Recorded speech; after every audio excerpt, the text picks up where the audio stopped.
పల్లీల పుదీనా పచ్చడి కొంచెం డిఫరెంట్గా అయితే చేయబోతున్నాను. వీడియో చివరి వరకు చూస్తే కానీ ఇక్కడ మీకు కనబడుతున్న ఇంగ్రీడియంట్స్ ఏంటి, ఎలా తయారు చేశాను అనేది మీకు అర్థం కాదనమాట. సో తప్పకుండా మీరందరూ కూడా వీడియో చివరి వరకు చూసి టిఫిన్ లేక ఎలా ఉందండి.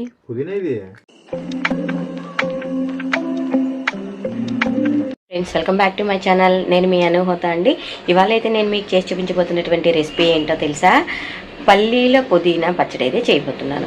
ఈ పల్లీల పుదీనా పచ్చడి కొంచెం డిఫరెంట్గా అయితే చేయబోతున్నాను. అది ఎలాగో ఏంటో ఈ వీడియోలో చూసేద్దాం.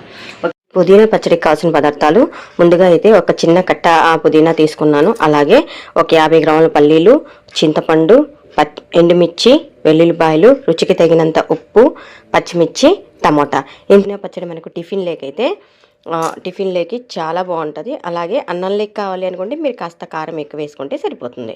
రండి ఇప్పుడు ఎలా చేయాలో చూసేద్దాం. ముందుగా ఈ పుదీనా పచ్చడి చేయడానికి టమోటాలు, పల్లీలు, ఎండుమిర్చి, పచ్చిమిర్చి, వెల్లుల్లిపాయలు వీటన్నిటినీ వేసి నేను ఉడికించేస్తున్నానండి. ఇదే ఇందులో ఉన్నటువంటి స్పెషల్. ఉడికిన తర్వాత దీన్ని మనం మిక్సీ పడతాం. ఈ తర్వాత ఏం చేస్తామంటే ఇది ఉడికి చల్లారేలోపు మనం ఆకుని నూనెలో మగ్గించేసుకుంటాం అనమాట. వీడియో చివరి వరకు చూస్తే కానీ ఇక్కడ మీకు కనబడుతున్న ఇంగ్రీడియంట్స్ ఏంటి, ఎలా తయారు చేశాను అనేది మీకు అర్థం కాదనమాట. సో తప్పకుండా మీరందరూ కూడా వీడియో చివరి వరకు చూసి ఈ పల్లీల పుదీనా పచ్చడి ఎలా చేశానో చూడండి. పల్లీలు, టమాటా, పచ్చిమిర్చి ఉడికిపోయాయండి. ఇప్పుడు మనం వేరే కడాయిలో ఆకునైతే వేయించేసుకో. సో కడాయి అయితే ఉంచి నూనె వేసానండి ఆకు వేయించుకోవడానికి. నూనె అయితే కాగిపోయింది అయితే వేసుకుంటాం. ఇది మనం పచ్చివాసన పోయేదాకా వేయించుకున్నాం. సో ఆకైతే మగ్గిపోయింది. మనం ఇప్పుడు దీన్ని తీసేసి పక్కన ఉంచేసుకొని ఇదే కడాయిలో పోపు వేసేసుకుందాం. పోపు కూడా మీకు ఆప్షనల్ అండి, నచ్చితే వేసుకోవచ్చు, లేదంటే లేదు. సో నూనె అయితే కాగిపోయింది. ఇప్పుడు ఇందులోకి మనం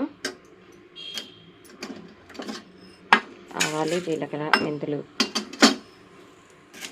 అలాగే శనగపప్పు, మినప్పప్పు వేసి చిటపటలాడిన తర్వాత కరివేపాకు, అలాగే నేను కాస్త ఎండుమిర్చి వేస్తున్నాను.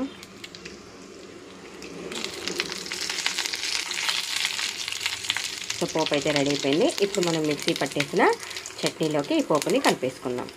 మన పచ్చడి ఇంగ్రీడియంట్స్ అన్నీ కూడా చల్లారిపోయాయండి. ఇప్పుడు మనం వీటిని మిక్సీలో వేసి మిక్సీ పట్టేసి సర్వింగ్ బౌల్లోకి తీసేసుకొని పోపు వేసేసుకుంటే టేస్టీ పుదీనా పల్లీల ఉడికించిన పచ్చడి అయితే రెడీ అయిపోతుంది అనమాట. ఓకేనా ఫ్రెండ్స్, రండి మిక్సీ పట్టుకొచ్చేద్దాం. సో నేను చేసిన వీడియోస్ కనుక మీకు నచ్చినట్టయితే నా వీడియోస్ని లైక్ చేయండి, షేర్ చేయండి, కామెంట్ చేయండి అండ్ సబ్స్క్రైబ్ కూడా చేయండి. సో మనం సర్వింగ్ బౌల్లోకి షిఫ్ట్ చేసుకొని పోపులు అయితే వేసేసుకుందాం. సో మన టేస్టీ టిఫిన్లోకి పుదీనా పల్లీల ఉడికించిన పచ్చడి అయితే రెడీ అయిపోయిందనమాట. సో నేను చేస్తున్న రెసిపీస్ కనుక మీకు నచ్చినట్టయితే నా వీడియోస్ని లైక్ చేయండి, షేర్ చేయండి, కామెంట్ చేయండి అండ్ సబ్స్క్రైబ్ కూడా చేయండి. ఓకేనా friends, thank you for watching friends, bye. ఇప్పుడు ఈ పచ్చడిని అయితే నేను దోశల్లో తినబోతున్నాను అనమాట. పుదీనా పచ్చడి టిఫిన్ లేక ఎలా ఉందండి? యా, గుర్తుపట్టలేని విధంగా ఉందా? బాగుందా? అన్నీ సరిపోయిందా? ఓకే అండి, చూసారా మా వారికి నచ్చింది. సో నేను చేసిన పుదీనా పల్లీల పచ్చడి దోశలు అయితే తినేస్తున్నాం అన్నమాట మేము.